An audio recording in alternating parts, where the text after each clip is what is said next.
陪客戶去發展商嘅 design studio， 坐低傾 structural 細節，由屋嘅 basement 上到3樓，每一層樓底高度，每一道門窗位置，每一個燈掣，每一個花灑同水龍頭出水位，我哋都逐一確認。其實建造一個家，從來都唔係淨係大方向重要，而係呢啲細微到你每日都會用到嘅細節。燈掣會唔會順手？電位夠唔夠用？廚房移動線方唔方便？呢啲先真正影響未來10幾年嘅生活質素。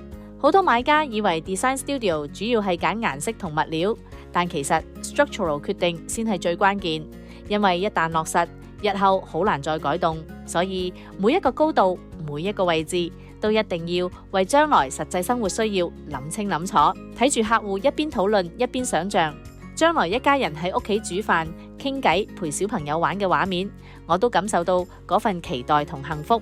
我哋一條龍服務，陪同客戶去唔同嘅 appointments， 俾 second opinion， 喺置業路上同心同行，真係好珍貴。可以由藍圖開始，一步一步陪住客戶，建造屬於佢哋嘅安樂窩。對我嚟講，係一件好溫暖、好幸福嘅事。多謝一直以嚟對水晶姐姐同嘉騰地產團隊嘅信任。未來我哋都會繼續一絲不苟，陪住大家打造未來10幾年嘅生活空間。